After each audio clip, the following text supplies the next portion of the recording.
Good morning, friends and everybody. Online class में lesson number 3 period number आज 7 lesson number 3 का period सातवां आज कंटिन्यू करेंगे। कल की जो लास्ट क्लास थी, कल की लास्ट क्लास में जो टॉपिक कंप्लीट किया गया था वो था फर्टिलाइजेशन।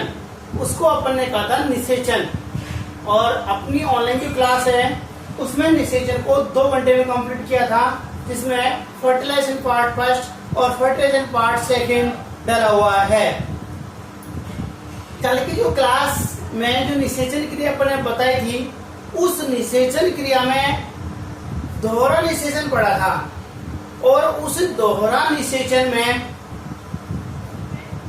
2 केंद्रक और 2 मादा केंद्रक एक साथ संललित हुए थे, जिनमें से एक के द्वारा भ्रूण का परिवर्तन हुआ था और दूसरे केंद्रकों के द्वारा एक चीज बनी थी भ्रूणपोष।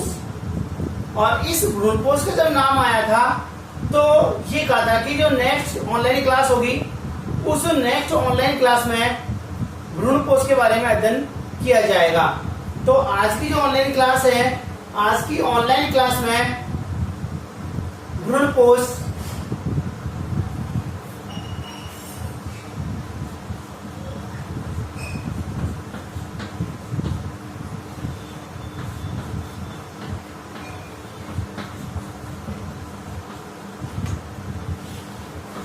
क्या पढ़ेंगे? भ्रूणपोष, इसको कहते हैं एंडोस्पर्म। देखो नाम से भी चल रहा है भ्रूण, पोष का मतलब पोषण।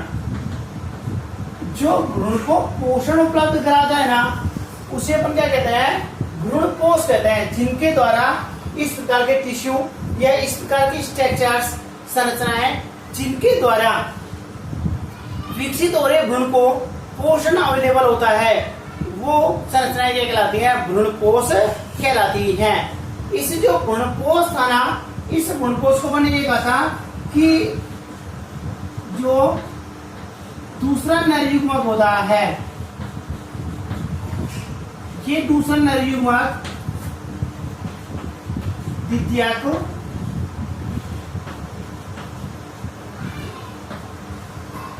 केंद्रक के साथ संललित होकर के और क्या बनाता है? ये भ्रूणपोष बनाता है। क्या बनाता है? ये भ्रूणपोष बनाता है। ये कैसा होता है? N, ये भी कैसा होता है? 2N, और इससे जो भ्रूण बनता है ना, ये कैसा बनेगा? ये बनेगा 3N। इससे जो भ्रूणपोष बनता है, ये कैसा बनता है? ये 3N होता है। लेकिन ये किसमें होता है? ये केवल आवर्त बीजी पादपों में ही पाया जाता है। कैसा होता है? आवर्त बीजी पादपों में। इसलिए अपन ये कह सकते हैं कि जो भ्रूणपोष होता है ना, ये आवर्त बीजी पादपों में तो 3N होता है, और पिछली क्लास में भी कई बार बता चुके हैं। और जो जिम्नोस्पर्म प्लांट्स होते हैं, जिसको अपन अनावर्त बीजी पादप कहते हैं, इन अनावर्त बीजी पादपों में बनने वाला जो भ्रूणपोष होता है ना, वो कैसा होता है? N होता है। क्यों? क्योंकि एंजियोस्पर्म जो पादप होते हैं, इनमें भ्रूणपोष का निर्माण निषेचन के बाद होता है, जबकि जिम्नोस्पर्म में जो बनने वाला एंडोस्पर्म होता है, वो निषेचन से पहले बन जाता है, जिसके कारण वो अगुणित होता है और ये त्रिगुणित होता है। इस प्रकार से ये जो भ्रूणपोष है ना, ये कितने प्रकार का होता है, इसका वर्ग क्या होता है, इसके बारे में अपन आज के ऑनलाइन क्लास में डिटेल से अध्ययन करेंगे।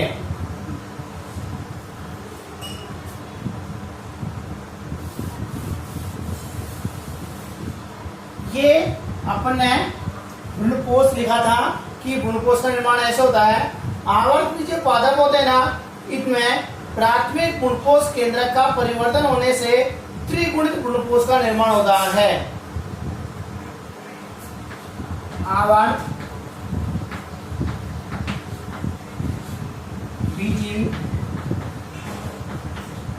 पादपों में प्राथमिक भ्रूणपोष केंद्रक में विभाजन होने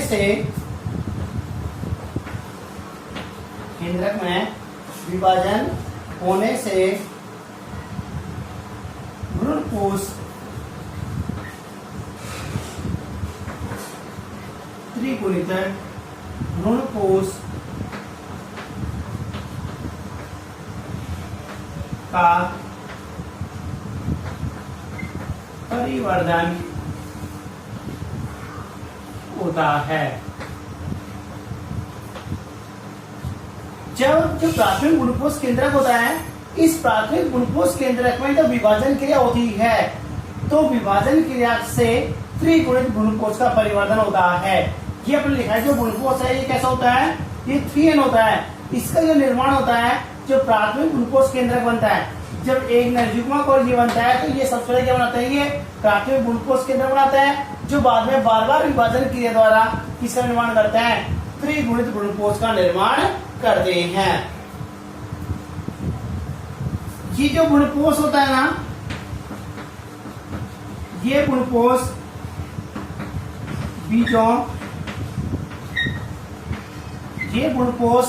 बीजों में मुख्य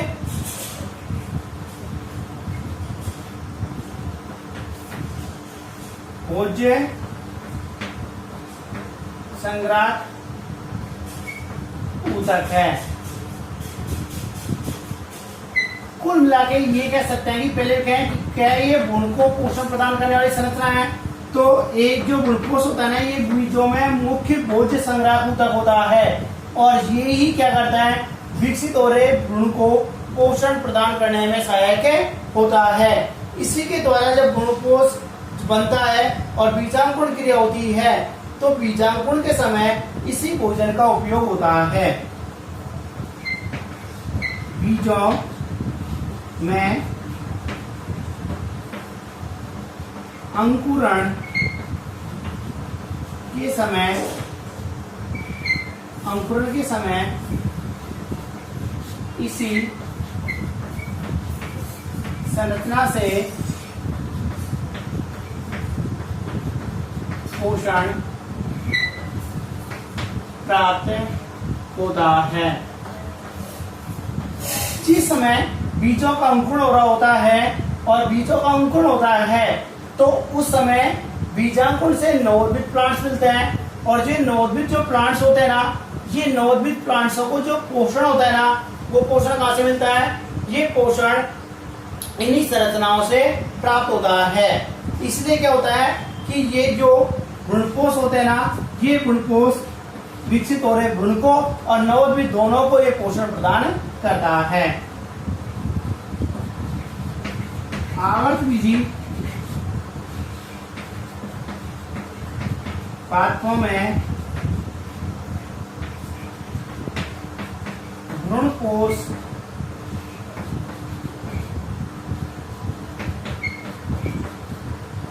त्रिगुणित होता है क्योंकि इनका निर्माण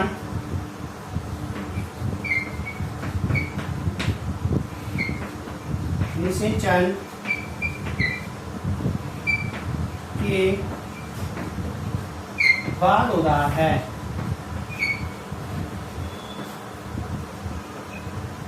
अनावर्त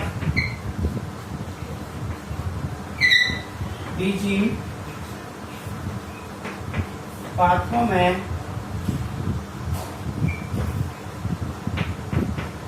भ्रूणपोष अगुणित होता है क्योंकि इनका निर्माण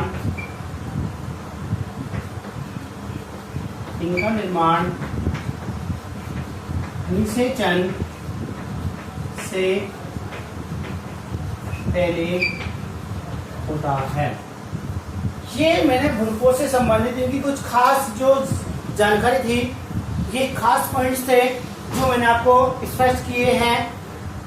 सबसे पहले अपन कह रहे थे कि भ्रूणपोष होने क्या होता है, एंडोस्पर्म। अपन ने कल भी पढ़ा था दौरान निषेचन में ये पढ़ा था कि एक नरयुग्मक होता है, वो तो अंडकोशिका के साथ मिलकर के भ्रूण का निर्माण करता है, और जो दूसरा नरयुग्मक होता है, ये दूसरा नरयुग्मक द्वितीय केंद्रक के साथ मिलकर के एक त्रिगुणित भ्रूणपोष का निर्माण करता है। ये त्रिगुणित जो संरचना बनती है ना, ये त्रिगुणित संरचना ही क्या कहलाती है, ये भ्रूणपोष कहलाती है। इसलिए क्या होता है कि जो आवर्तबीजी प्लांट्स होते हैं, इन आवर्तबीजी पादपों में प्राथमिक भ्रूणपोष केंद्रक में जब विभाजन क्रिया होती है, तो इस प्राथमिक भ्रूणपोष केंद्रक में विभाजन के फलस्वरूप इससे एक त्रिगुणित भ्रूणपोष का परिवर्तन होता है। इनका जो प्राथमिक भ्रूणपोष केंद्रक होता है, इस प्राथमिक भ्रूणपोष केंद्रक में बार बार विभाजन क्रिया होती है, और बार बार विभाजन क्रिया होने से ही भ्रूणपोष का परिवर्तन होता है। भ्रूणपोष होता है ना, ये बीजों में मुख्य भोज्य संग्रह ऊतक के रूप में प्रेजेंट होता है, और ये जब बीजों में अंकुरण क्रिया होती है, तो बीजांकुरण के समय नवोद्भिद का विकास होता है। इसीलिए क्या करता है कि ये जो भ्रूणपोष होता है, ये भ्रूणपोष विकसित हो रहे नवोद्भिद या भ्रूण को लगातार पोषण प्रदान करने में सहायक होता है। इसीलिए ये भ्रूणपोष कहलाता है। आवर्तबीजी जो प्लांट्स होते हैं, इन आवर्तबीजी पादपों में जो भ्रूणपोष होता है वो त्रिगुणित होता है, 3n होता है। कल भी अपन ने पढ़ा है, आज ने बताया, क्योंकि एक तो कैसा होता है, नरयुग्मक का n, और एक किसका होता है, द्वितीय केंद्र का 2n होता है। तो 2 और 1n मिलेगा, कितना हो गया, 3n हो गया। इसलिए कैसा बनता है, ये 3n बनता है। जबकि जो एंजियो जिम्नोस्पर्म प्लांट्स होते हैं, इन जिम्नोस्पर्म पादपों में जो भ्रूणपोष होता है, ये भ्रूणपोष कैसा बनता है, ये भ्रूणपोष अगुणित बनता है, और अगुणित होने के कारण ये निषेचन से पहले निर्मित हो जाते हैं। क्योंकि जब निषेचन क्रिया नहीं होती है, तो उससे पहले ही भ्रूणपोष का निर्माण हो जाता है, और अगुणित कोशिका भ्रूणपोष का निर्माण करने में सहायक होती है। आगे यहाँ तक डिटेल कंप्लीट कीजिएगा, इसको नोट कीजिएगा। सबसे पहले भ्रूणपोष के बारे में शॉर्ट में लिख लीजिए, भ्रूण और पोषण। भ्रूण को पोषण प्रदान करने वाली संरचना, शॉर्ट में भ्रूण को ऐसे लिख लो, भ्रूण को पोषण प्रदान करने वाली संरचना, शॉर्ट में लिख लीजिए यहाँ, भ्रूण को पोषण प्रदान करने वाली संरचना। इसके बाद में एरो डाल करके कुछ स्पेशल पॉइंट्स आप यहाँ नोट कर लीजिएगा। इनको नोट करने के बाद में आगे पढ़ते हैं एंडोस्पर्म के प्रकार, टाइप्स ऑफ एंडोस्पर्म। एंडोस्पर्म के प्रकार, ये कितने प्रकार के होते हैं।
विकास के आधार पर जो भ्रूणपोष होते हैं ना, इन भ्रूणपोषों को निम्न भागों में विभाजित किया गया है।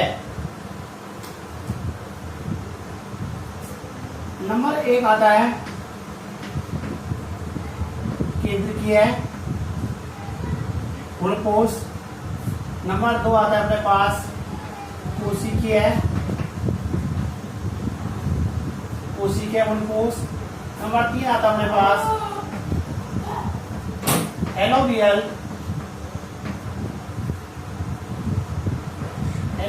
या इसको माध्यमिक भ्रूणपोष भी कहते हैं।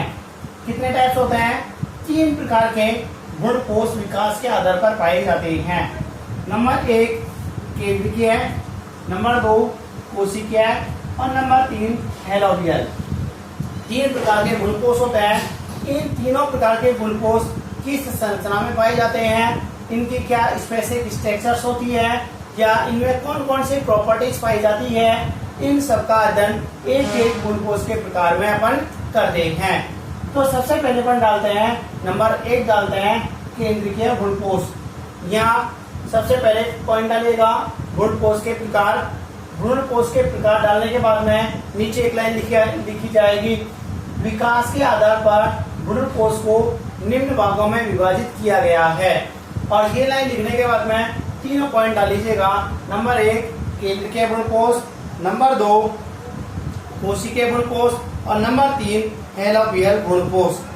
जब अपन इस प्रकार का जो भ्रूणपोष पढ़ते हैं, तीनों प्रकार के पढ़ते हैं, और तीनों प्रकार के पढ़ने में अपन में क्या तो इनमें अंतर पाया जाता है, कौन सा इनमें संरचना पाई जाती है, इनका सबका अध्ययन अपन एक एक के आधार पर करते हैं।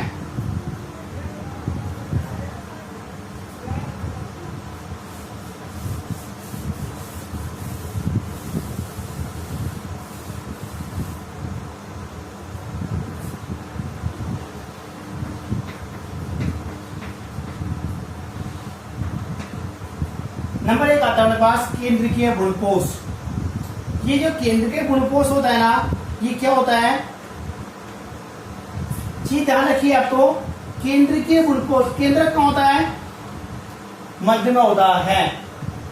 इन जो भ्रूणपोष होता है ना, इनके मध्य में इनकी पहचान ये होती है कि इनके मध्य में केंद्र का मतलब क्या होता है? मध्य भाग होता है। इनके मध्य में एक बड़ी रिक्तिका पाई जाती है। क्या पाई जाती है? बड़ी रिक्तिका पाई जाती है। सबसे बड़ी पहचान ये होती है कि इनमें एक बड़ी रिक्तिका पाई जाती है, और बड़ी रिक्तिका पाए जाने के कारण प्रारंभिक अवस्था में इनमें भित्ति का निर्माण नहीं होता है, अंतिम चरण में जाके इनमें भित्ति का निर्माण होता है। इसीलिए इन्हें क्या कहते हैं? केंद्रीय भ्रूणपोष कहते हैं। अभी डिटेल से बताऊंगा, लेकिन इसको ध्यान रखने के लिए कभी आप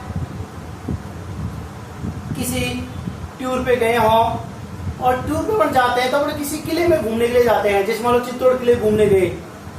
जब अपन चित्तौड़ किले पे चढ़ते हैं तो आपको बीच बीच में नारियल पानी आपको बेचते हुए मिलते हैं। बहुत सारे नारियल होते हैं, उसको अपन पानी पीते हैं। जो नारियल पानी होता है वो नारियल पानी कैसा होता है? केंद्रीय भ्रूणपोष होता है। और ये भ्रूणपोष, पोष का मतलब पोषण, और जैसे ही अपन उस नारियल पानी को अपन पीते हैं तो नारियल पानी को पीने से अपने बॉडी में एनर्जी आ जाती है, क्योंकि ये भ्रूणपोष अपन को पोषण प्रदान करने में सहायक होते हैं। इसीलिए केंद्रीय भ्रूणपोष का सबसे अच्छा एग्जाम्पल आप तो ध्यान रखिएगा, नारियल पानी। नारियल पानी कहीं भी आता है तो केंद्रीय भ्रूणपोष होता है। और जैसे ही अपन कभी मार्केट में आप नारियल का गोला लेने जाते हैं तो नारियल का गोला लेते हैं और नारियल के गोले को अपन तोड़ते हैं, तो नारियल के गोले को तोड़ेंगे तो अंदर से कैसा होएगा? वो अंदर से खोखला होता है, और जो अंदर से खोखला भाग होता है ना, वो खोखला भाग ही क्या होता है? केंद्रीय भ्रूणपोष होता है। प्रारंभिक अवस्था में वो कैसा होता है? भित्ति का होती है, लेकिन बाद में ये केंद्रक भित्ति की ओर जाते हैं ना, तो भित्ति से अंदर की ओर, केंद्रीय भाग की ओर क्या बनाने लगते हैं? ये भित्ति का निर्माण करने लगते हैं, जिससे गोले का निर्माण हो जाता है। कभी आपने नारियल को बजाया हो, प्रारंभिक अवस्था में पानी होता है, लेकिन जैसे उसका धीरे धीरे परिपक्वन होता है तो उसमें नारियल गोले का निर्माण हो जाता है। और नारियल गोला क्या होता है? एक भित्ति युक्त कोशिका होती है। इसीलिए अपने पास जो केंद्रीय भ्रूणपोष होता है इस केंद्र के भ्रूणपोष में नारियल पानी है वो सबसे अच्छा उदाहरण अपन मानते हैं।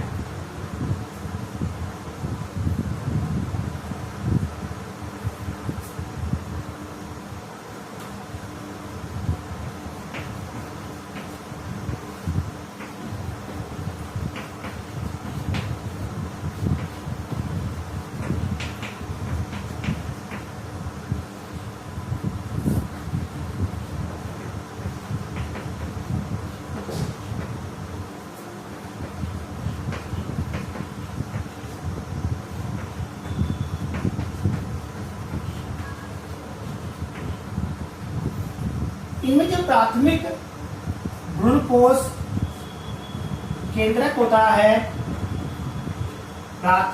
इनमें प्राथमिक भ्रूणपोष केंद्रक में बार बार विभाजन होता है और बार बार विभाजन होने से इनमें अनेक केंद्रक बन जाते हैं। इनमें अनेक केंद्रकों का निर्माण हो जाता है, लेकिन भित्ति का निर्माण नहीं होता है। क्या होता है? इनमें केंद्रक जब बार बार विभाजन होता है तो बहुत सारे केंद्रक बन जाते हैं। ये केंद्रक भित्ति के निर्माण में सहायक नहीं होते हैं।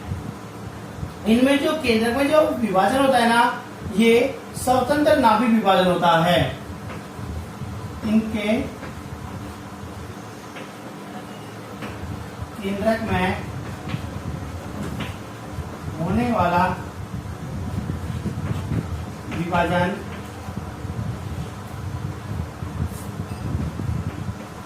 स्वतंत्र नाभिक विभाजन होता है। क्या होता है? स्वतंत्र नाभिक विभाजन होता है। और जो स्वतंत्र नाभिक जो विभाजन होता है ना, ये स्वतंत्र नाभिक विभाजन ही क्या करता है? बार बार अनेक केंद्रकों का निर्माण करता है। ये केंद्रक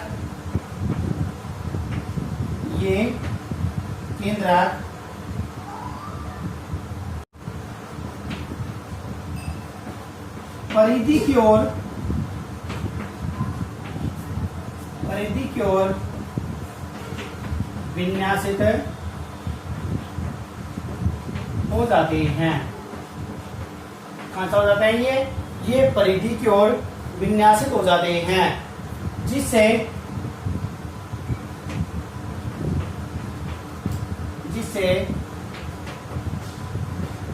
केंद्रीय भाग में एक बड़ी रिक्ति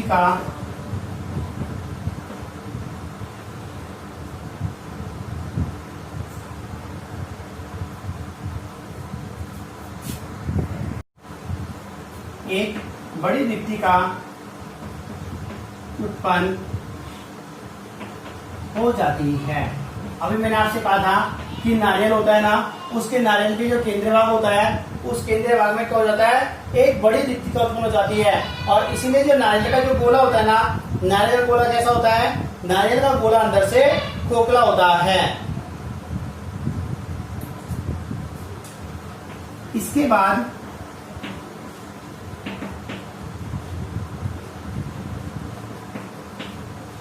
भित्ति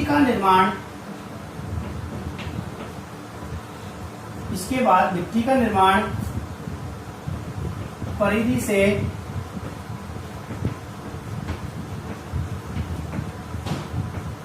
केंद्रीय भाग की ओर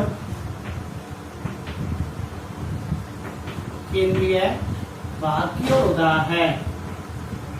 अर्थात जब कोई भी है ना विभाजन या भित्ति का निर्माण होता है ना, वो बाहर से अंदर की ओर होता है ना, तो इसलिए बाहर से अंदर की ओर होता है। तो इसका जो निर्माण होता है ना, इस निर्माण को अभिकेंद्री, क्या कहते हैं इसको, अभिकेंद्री कहते हैं। इनमें अभिकेंद्री निर्माण होता है। कैसा होता है, अभिकेंद्री निर्माण होता है। और धीरे धीरे ये जो संरचना होती है ना, ये संरचना कैसे बन जाती है, ये धीरे धीरे कोशिकीय, धीरे धीरे कोशिकीय संरचना बन जाती है। कैसे बन जाती है, धीरे धीरे कोशिकीय संरचना बन जाती है। इसीलिए अपन जो प्रारंभिक अवस्था होती है ना, इस प्रारंभिक अवस्था में कैसा होता है, ये केंद्रीय होता है, लेकिन बाद में कैसा बन जाता है, ये कोशिकीय का निर्माण हो जाता है। कैप्सुला, कैप्सुला में इसी प्रकार का भ्रूणपोष पाया जाता है। क्या जाता है, कैप्सुला जो प्लांट्स होता है, कैप्सुला में इसी प्रकार का जो भ्रूणपोष होता है ना, वो इसी प्रकार का भ्रूणपोष पाया जाता है।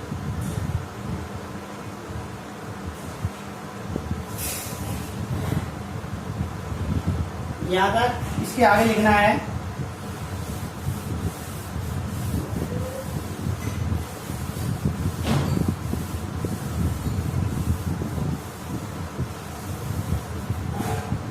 इसके आगे लिखना है,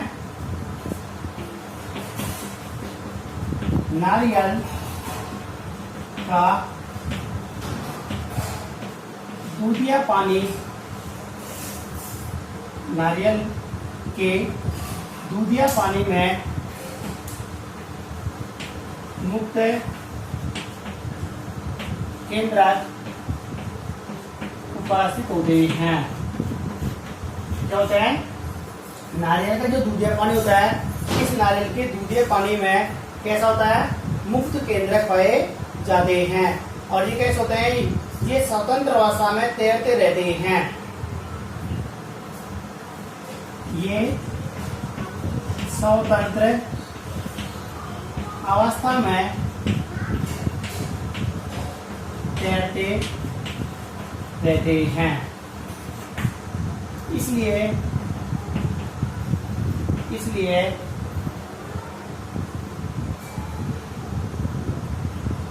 इसे द्रव भ्रूणपोष भी कहते हैं। इसे द्रव भ्रूणपोष भी कहते हैं। ध्यान रख लीजिए, यदि आपसे द्रव भ्रूणपोष पूछ ले तो द्रव भ्रूणपोष का एग्जाम्पल क्या आएगा, नारियल पानी होता है, वो कैसा होता है, लिक्विड प्रकार का होता है, और लिक्विड प्रकार का होने के कारण इसे क्या कहते हैं, दूधिया भ्रूणपोष कहते हैं।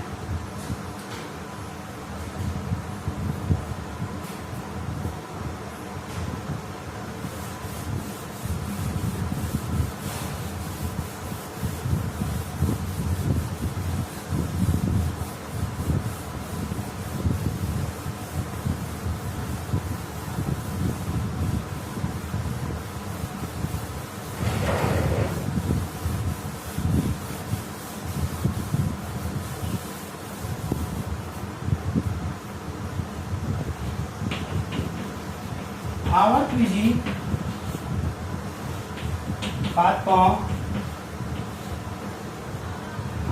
पादपों के पॉलीपेटली वर्ग में इसी प्रकार का भ्रूणपोष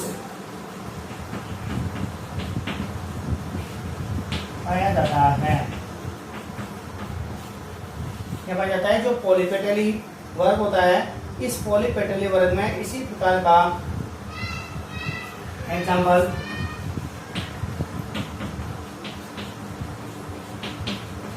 प्रोटेलेरिया, ये पोलिपेटिया कलर का प्लांट्स होता है जिसमें इसी प्रकार का पाया जाता है।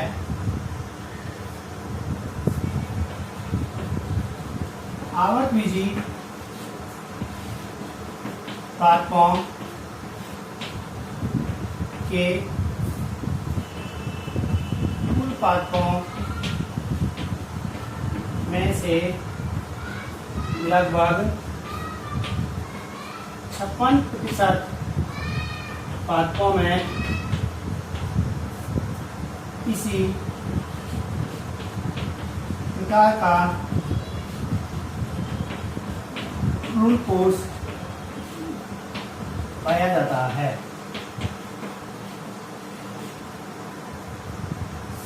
कैसा होता है? नारियल पानी दूध जो होता है और इसमें मुख्य केंद्रक होते हैं, स्वतंत्र अवस्था होते हैं, इसलिए क्या कहते हैं? द्रव भ्रूणपोष कहते हैं। आवर्तबीजी पादपों में पोलिपेटल जो वर्ग होता है उसमें इसी प्रकार का भ्रूणपोष पाया जाता है। एग्जाम्पल प्रोटेलेरिया है। आवर्तबीजी पादपों के जो कुल प्लांट्स होते हैं उनके जो 56% प्लांट्स होते हैं उन 56% पादपों में इसी प्रकार का भ्रूणपोष पाया जाता है। अब इस भ्रूणपोष के एग्जाम्पल आपने लिख दिए, एग्जाम्पल लिखना चाहो तो एग्जाम्पल लिख लेना। प्रोटेलेरिया,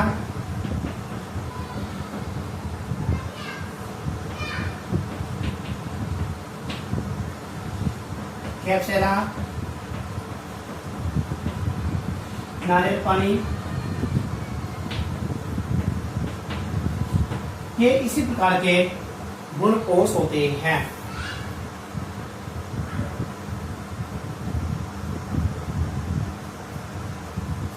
यहां तक कंप्लीट हो गया।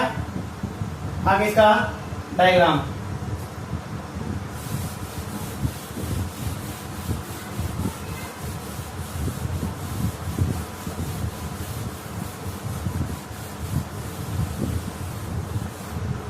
इसका डायग्राम देखो।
अभी अपन कह रहे थे कि इनमें जब बार बार विभाजन होता है तो स्वतंत्र केंद्रकों का निर्माण होता है। ये स्वतंत्र केंद्र कहाँ होते हैं? भित्ति की ओर होते हैं, परिधि की ओर होते हैं। कि बाद में भित्ति का निर्माण कर लेते हैं और मध्य भाग में जैसा होता है एक बड़ी भित्ति का उत्पन्न हो जाती है। इस प्रकार का जो भ्रूणपोष होता है ना वो कैसा होता है? केंद्रीय भ्रूणपोष होता है।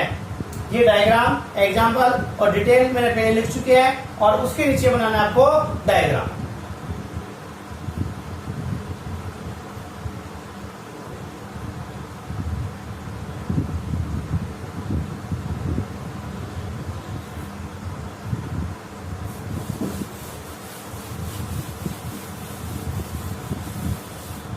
नंबर 2 आता है कोशिकीय।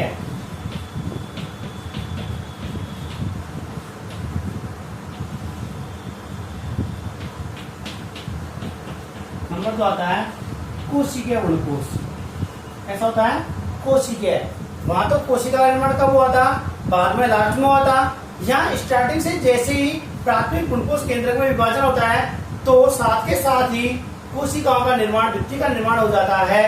इसलिए इसे क्या कहते हैं? कोशिकीय भ्रूणपोष कहते हैं। ये जो कोशिकीय भ्रूणपोष होता है ना, इसमें कोशिकीय भ्रूणपोष में साथ के साथ ही लिखा देता हूँ इसमें, इसलिए लिखो जब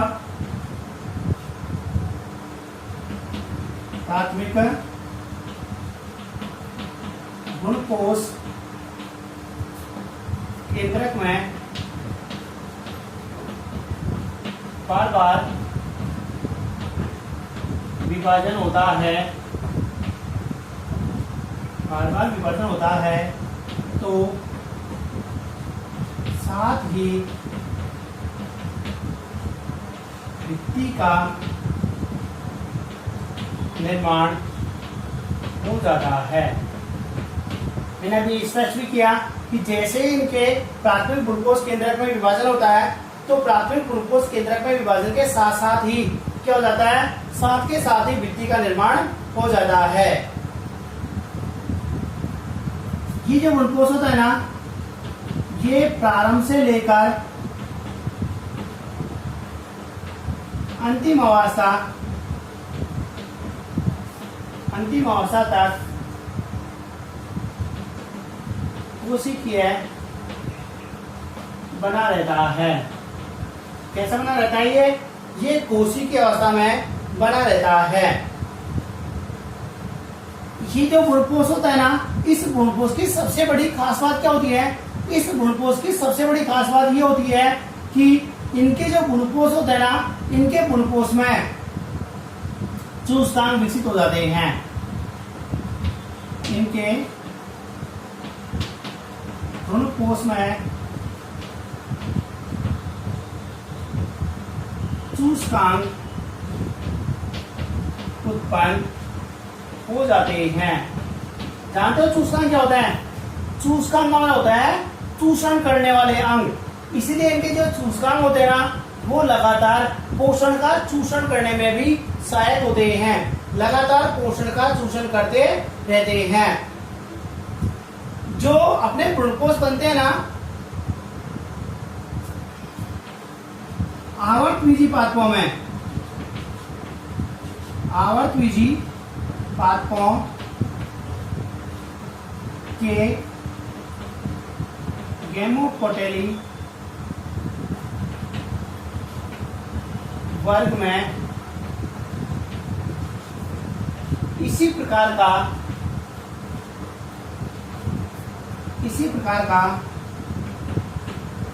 ग्लूकोज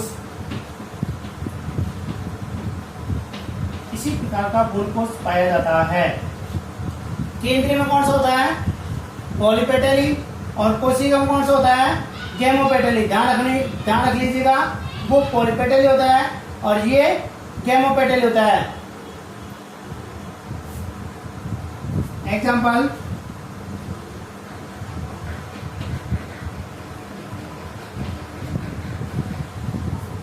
इस जो गैमोपेटेलिक प्लांट्स होते हैं, इनमें इस प्रकार का कोशिकीय ग्लूकोज पाया जाता है।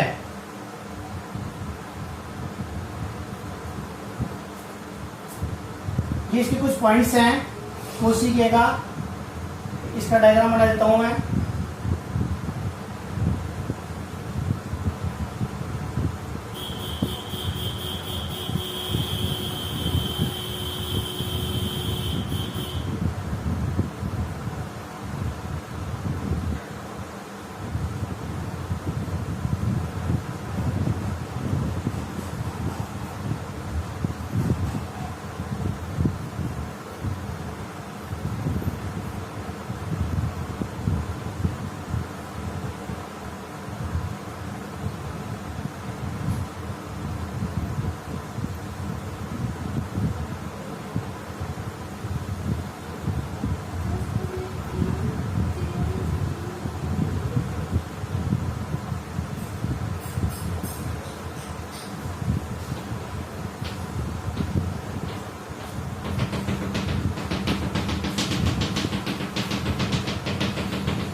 ये जो गुणकोष होता है ना, ये गुणकोष कैसा होता है, ये कोशिकीय गुणकोष होता है।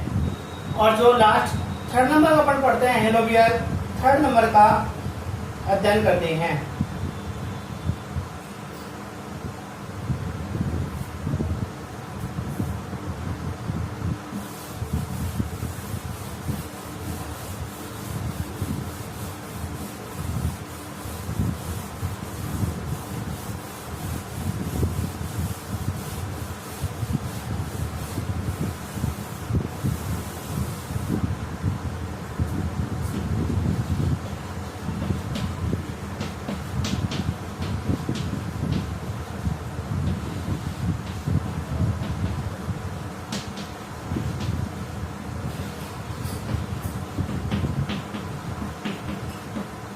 हेलोबियल या माध्यमिक गुणकोष। हेलोबियल जो माध्यमिक गुणकोष होता है ना, ये हेलोबियल जो माध्यमिक गुणकोष होता है ना, ये दोनों प्रकार का होता है, केंद्रकीय व कोशिकीय। केंद्रकीय व कोशिकीय दोनों के संयुक्त होने से इस प्रकार के भ्रूणकोष का निर्माण होता है। कैसा होता है, इसमें केंद्रकीय भी होता है और कोशिकीय भी होता है। दोनों प्रकार की अवस्था पाई जाते हैं, दोनों प्रकार के गुणकोष पाए जाते हैं, इसलिए इसे क्या कहते हैं, माध्यमिक गुणकोष कहते हैं। ये अपने जो एक बीजपत्री प्लांट्स होते हैं, एक बीजपत्री पादप जो होते हैं ना, इनके जो हेलोबियल गण होता है, केवल ये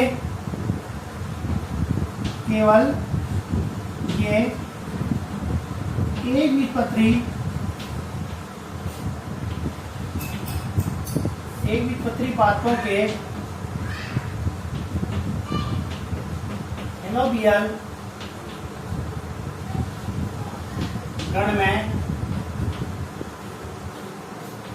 पाए जाते हैं, हेलोबियल गण में पाए जाते हैं। इसलिए इसे हेलोबियल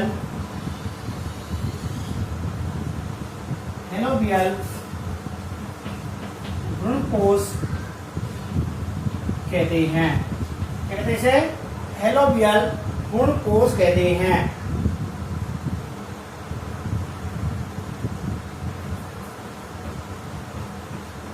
प्राथमिक गुणकोष केंद्रक में प्रथम विभाजन से एक अनुप्रस्थ भित्ति का निर्माण हो जाता है। किसका निर्माण होता है, एक अनुप्रस्थ भित्ति का निर्माण हो जाता है। और अनुप्रस्थ भित्ति के निर्माण होने से इनमें दो प्रकार के प्रकोष्ठों का निर्माण हो जाता है। ये गुणकोष होता है ना, ये दो प्रकोष्ठों में विभाजित हो जाता है।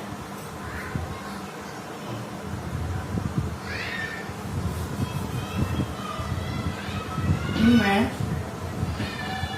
दो प्रकोष्ठ बनते हैं,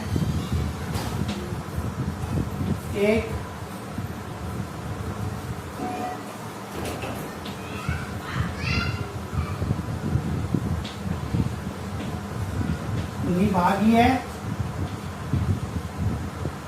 विभागीय प्रकोष्ठ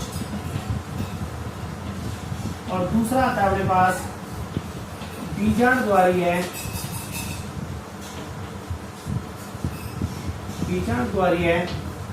प्रकोष्ठ। ये चीज काम की है, यहां से देखिए, मैंने कहा था जब प्राथमिक गुणकोष केंद्रक में जब प्रथम विभाजन होता है, तो प्रथम विभाजन होने से क्या होता है कि इसमें एक अनुप्रस्थ भित्ति का निर्माण हो जाता है। और अनुप्रस्थ भित्ति का निर्माण होने से दो कोशिकाएं बन जाती है, एक छोटी कोशिका और एक बड़ी कोशिका, मतलब दो प्रकोष्ठ बनते हैं। एक छोटा प्रकोष्ठ और एक बड़ा प्रकोष्ठ। इनमें से एक प्रकोष्ठ कहलाता है निभागीय प्रकोष्ठ और दूसरा अपने पास कहलाता है बीजांड द्वारीय प्रकोष्ठ। जो निभागीय प्रकोष्ठ होता है ना, ये और जो बीजांड द्वारीय प्रकोष्ठ होते हैं, ये दोनों ही क्या करते हैं, इस प्रकार के गुणकोष के निर्माण में सहायक होते हैं। इसलिए क्या होता है कि अपने पास जो बीजांड द्वारीय जो बड़ी कोशिका होता है, इनमें तो केंद्रक विभाजन और भित्ति का निर्माण साथ साथ होता है, जबकि निभागीय जो छोटी कोशिका होती है, इसके केंद्रक में मुक्त विभाजन होता है, केवल भित्ति का निर्माण नहीं होता है। इसको मैं ऊपर लिख देता हूं आगे।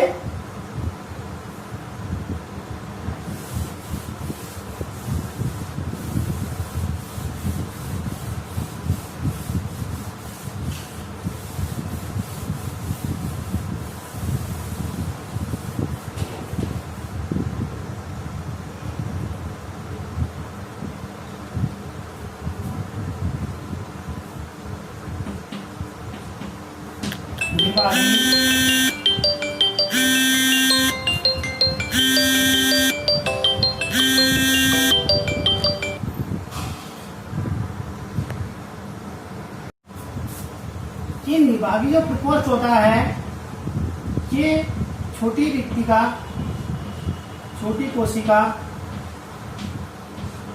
निभागीय प्रकोष्ठ में केंद्रक विभाजन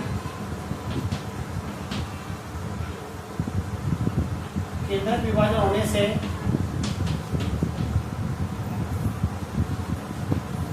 केंद्रीय गुणकोष बनता है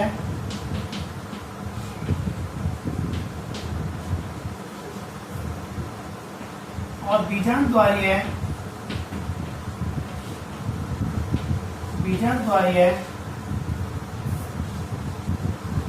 बड़ी रिक्तिका है, बड़ी कोशिका में केंद्रक विभाजन से केंद्रीय व भित्ति दोनों का निर्माण होता है। अपन ये कह रहे थे कि अपने पास दो प्रकार की कोशिकाएं बनती हैं। एक तो अपने पास कहलाता है निभागीय प्रकोष्ठ और एक अपने पास कहलाता है बीजांड द्वारीय प्रकोष्ठ। जो निभागीय प्रकोष्ठ होता है ना, ये निभागीय प्रकोष्ठ तो कैसा होता है, छोटी कोशिका होती है। इसमें जब केंद्र विभाजन होता है तो केवल केंद्रीय गुणकोष बनता है। कैसा बनता है, केंद्रीय गुणकोष बनता है। जबकि बीजांड द्वारीय होता है ना, इस बीजांड द्वारीय में क्या होता है, केंद्र विभाजन होता है, तो केंद्रीय और भित्ति दोनों का निर्माण होता है। इसलिए इसमें केंद्रीय भी होता है और भित्तीय भी होता है, कोशिकीय भी होता है। इसलिए इसे क्या कहते हैं, हेलोबियल गुणकोष भी कहते हैं। जो हेलोबियल गुणकोष होता है ना, ये एक बीजपत्री पादपों के हेलोबियल गण में पाया जाता है। हम पहले कह चुके हैं। एग्जाम्पल, एक बीजपत्री पादपों का हेलोबियल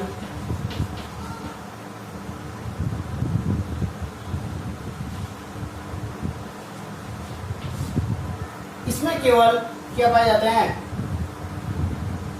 गुणकोष पाया जाता है। मैं इसका डायग्राम और बना देता हूं आगे।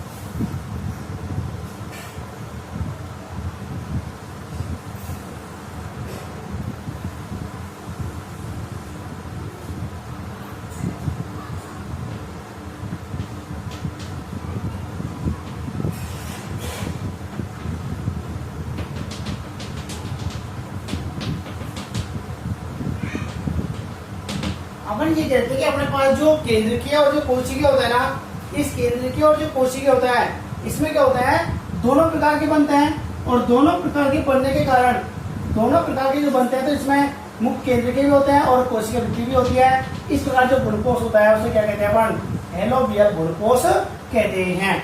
जो हेलोबियल गुणकोष होता है, ये कौन से होता है, ये एलोवियल गण में पाया जाता है। इसको अपन एलोवियल भ्रूणपोष कहते हैं।